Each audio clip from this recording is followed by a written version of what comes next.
আসসালামু আলাইকুম ওয়া রাহমাতুল্লাহি ওয়া বারাকাতুহু।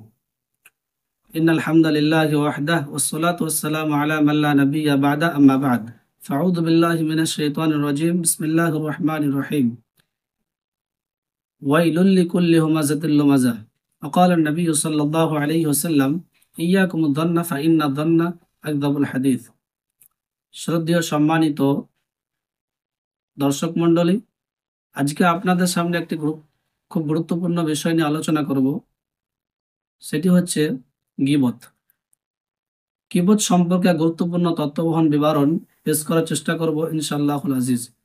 সম্মানিত শ্রোতা মণ্ডলী, যেসব পাপের কারণে মানুষের পরকাল হারিয়ে যায়, যেসব পাপের কারণে মানুষের জন্য জাহান্নাম নির্ধারণ করা হয়েছে, তার একটি বড় পাপ হচ্ছে গীবত।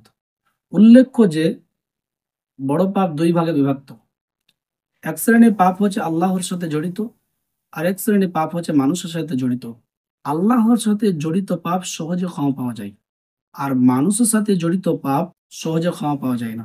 ব্যক্তি যতক্ষণ পর্যন্ত ক্ষমা না করছে ততক্ষণ পর্যন্ত ক্ষমা হয় না। গীবত তার অন্তর্ভুক্ত। এই ব্যাপারে আল্লাহ পাক রব্বুল আলামিন কঠোর সতর্ক বাণী পেশ করে তিনি বলেন, সূরা হুমাযা সূরা নম্বর 104 নম্বর আয়াতের মধ্যে বলেন যে ওয়াইলুল লিকুল্লি হুমাযাতিল লুমাযা, নিশ্চিত, সুনিশ্চিত, অবশ্যই ওয়াইল নামক জাহান্নাম নির্ধারিত ওই সব লোকের জন্য যারা সামনে ও পশ্চাতে মানুষের নিন্দা করে, যারা সামনে ও পিছনে মানুষের নিন্দা করে, যারা মানুষের বদনাম করে, যারা মানুষের গীবত করে, তারা জাহান্নামে যাবে, এটা নিশ্চিত। তবে তওবা করে ক্ষমা নিয়ে মানুষের পাপ ক্ষমা হয় হবে, এটা ভিন্ন কথা। তবে এটা এমন একটি পাপ যার ফলাফল হলো জাহান্নাম। এই ব্যাপারে আল্লাহ পাক রব্বুল আলামিন সূরা হুজরাত সূরা নম্বর 49 12 নম্বর আয়াতের মধ্যে বলেন, ইয়া আইয়ুহাল্লাযীনা আমানু ইজতানিবু কাসীরাম মিনাদ-যান। আল্লাহ পাক রব্বুল আলামিন বলেন, ইয়া আইয়ুহাল্লাযীনা আমানু, হে বিশ্বাসীগণ, তোমরা যারা আল্লাহকে বিশ্বাস করো, তোমরা যারা পরকালকে বিশ্বাস করো, তোমরা যারা ভালো এবং মন্দকে বিশ্বাস করো, তাদেরকে সম্বোধন করে বলছেন যে ইজতানিবু কাসীরাম মিনাদ-যান, তোমরা মানুষের উপরে অহেতুক বেশি বেশি ধারণা করা থেকে বেঁচে থাকো। হয়তোবা সে এই কথা বলেছে, হয়তোবা সে আমার ব্যাপারে কিছু বলছে, এই ধরনের মন্তব্য করা থেকে তোমরা বেঁচে থাকো। কেন? কিছু কিছু ধারণায় পাপ হয়, আর ধারণা বিষয়টি খুবই জটিল ও কঠিন বিষয়। এই জন্য রসুল সাল্লাল্লাহু আলাইহি ওয়াসাল্লাম বলেন যে ইয়াকুমুদ-যান্না ফাইন্নাদ-যান্না আকযাবুল হাদীস, তোমরা ধারণা করা থেকে বেঁচে থাকো। ধারণাই হচ্ছে সবচেয়ে বড় মিথ্যা। এখানে তিনি সবচেয়ে বড় মিথ্যা বলে উল্লেখ করলেন। ওখানে আল্লাহ পাক রব্বুল আলামিন বললেন যে কিছু কিছু ধারণায় পাপ হয়। আর অত্র হাদিসের মধ্যে রসুল সাল্লাল্লাহু আলাইহি ওয়াসাল্লাম বলছেন যে তোমরা ধারণা করা থেকে বেঁচে থাকো। ধারণাই হচ্ছে সবচেয়ে বড় মিথ্যা। তিনি সবচেয়ে বড় মিথ্যা বলে উল্লেখ করলেন। এছাড়া আল্লাহ পাক রব্বুল আলামিন সূরা হুজুরাতের 12 নম্বর আয়াতের মধ্যে আরো বলেন যে ওয়ালা তাজাসসু, তোমরা মানুষের দোস্ত উদ্ঘাটন করো না। এই কথাটা ঠিক রসুল সাল্লাল্লাহু আলাইহি ওয়াসাল্লাম এইভাবে বলছেন যে ইয়াকুমুদ-যান্না ফাইন্নাদ-যান্না আকযাবুল হাদীস, তোমরা ধারণা করা থেকে বেঁচে থাকো। ধারণাই হচ্ছে সবচেয়ে বড় মিথ্যা। এর পরে পরে তিনি বলছেন যে ওয়ালা তাহাসসাসু ওয়ালা তাজাসসাসু, তোমরা মানুষের গোপন কথা কান লাগিয়ে শোনো না।